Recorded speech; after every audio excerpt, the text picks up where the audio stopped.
Hey everyone, welcome to my channel. I hope you're all having a fantastic day. Joaquin Ripa had always been the quiet one in the Ripa Consuelos household. While the cameras captured his mother Kelly's radiant energy and his father Mark's commanding presence, Joaquin often lingered on the sidelines, observing, reflecting, and learning in silence. Life in a household that thrived on public visibility could be overwhelming, but Joaquin had always found solace in the small, unnoticed moments that no one else ever saw. It was a chilly autumn afternoon when Joaquin found himself walking through Central Park, his headphones drowning out the distant hum of the city. The leaves crunched beneath his sneakers as he wandered, lost in thought. He wasn't upset, nor particularly joyous.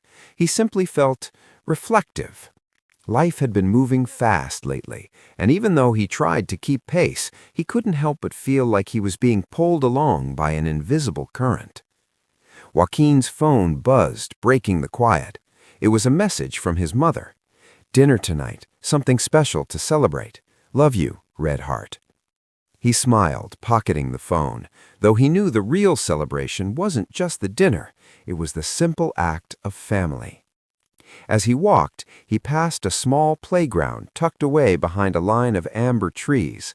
He noticed a little boy struggling to climb the steps of the slide, his small fingers gripping the cold metal railing. The boy's mother stood a few feet away, anxious but encouraging. Joaquin paused, watching the boy's repeated attempts, the scrapes on his knees, the tears that threatened to spill over. Something stirred in Joaquin's chest.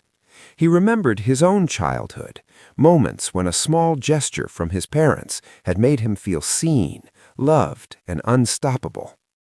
Without thinking, he crouched down and called out softly, "Hey, do you want some help?" The boy looked up, surprise in his eyes, but nodded eagerly. Joaquin guided him carefully, showing him how to climb, step by step, until the boy finally reached the top.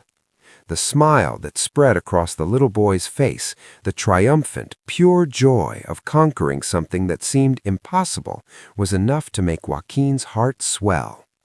As the boy slid down, he laughed and shouted, "Thank you!"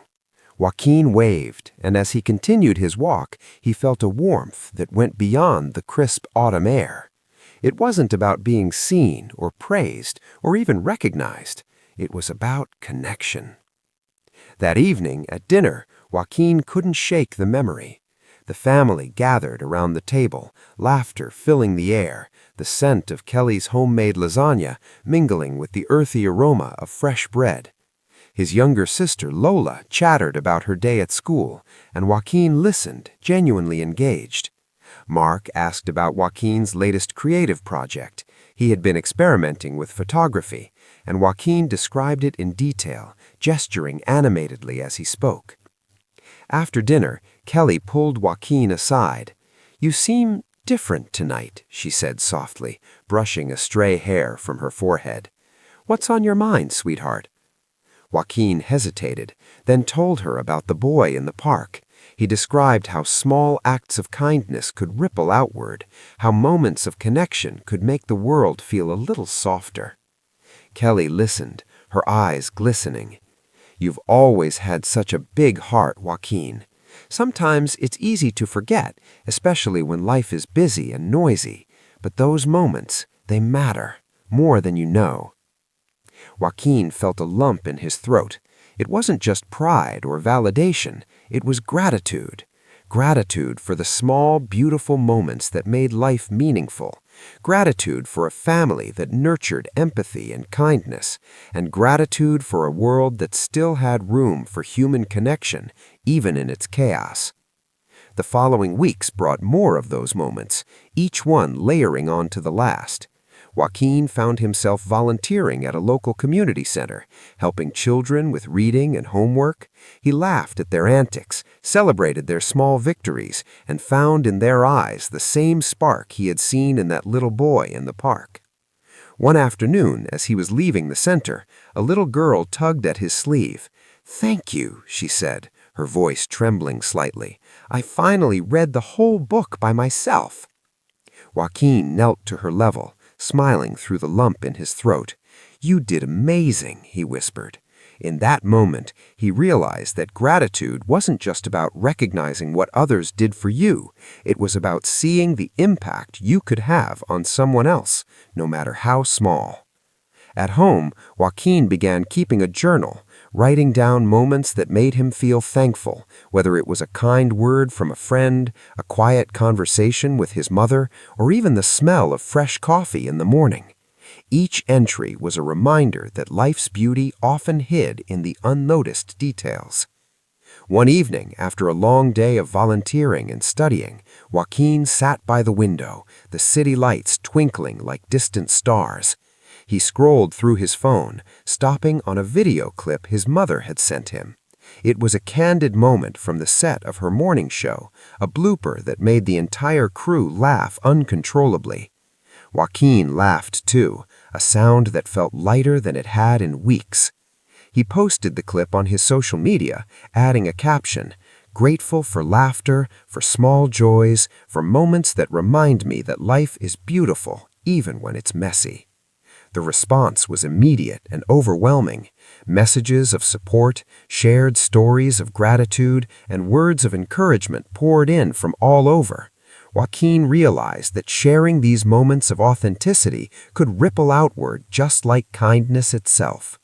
As the days passed, Joaquin continued to notice the world around him, the elderly man who smiled at him as he passed, the street musician whose song brightened his morning, the family in the park playing catch under the golden sun. Each moment reinforced a truth he had come to cherish. Gratitude was not a fleeting feeling, but a practice, a lens through which life's challenges could be softened and its joys One rainy amplified. Sunday, Joaquin found himself walking home from a local cafe, the streets slick with rain, umbrellas bobbing like colorful mushrooms. He noticed a young woman struggling with several grocery bags, her shoes soaked, hair plastered to her face. Without hesitation, Joaquin rushed over. "Here, let me help you with that," he offered. Her eyes widened, then softened with relief. "Thank you so much," she said, laughing nervously as he carried the heavier bag. "You're welcome," Joaquin replied. As they walked together to her apartment, she told him stories of her day, and he realized that these fleeting encounters, brief as they might be, could still leave a lasting impression. By the time he returned home, Joaquin's heart felt full in a way that money, fame, or success never could. That night, sitting by his window, Joaquin reflected on the journey that had led him here. From the quiet boy watching his parents on television to a young man discovering the profound impact of kindness and gratitude. He thought about the little boy at the park, the children at the community center, the strangers he had helped along the way. He realized that every act of empathy, no matter how small, had the power to create ripples that extended far beyond what the eye could see. He picked up his journal once again and wrote a final Today, I am entry grateful for the world around me, the people who make it bright, the moments that make it meaningful, and the love that surrounds me every day. Life is not perfect, but it is beautiful, and I am thankful to be a part of it. May I never forget to notice, to care, and to give back. Gratitude is a gift, and today I carry it in my heart. Joaquin closed the journal and leaned back, the soft glow of the city lights mingling with the gentle rhythm of the rain. For the first time in a long time, he felt truly at peace. He had discovered that life's most meaningful moments were rarely grand or staged. They were the quiet, tender, and often invisible gestures that connected hearts, healed wounds, and inspired hope.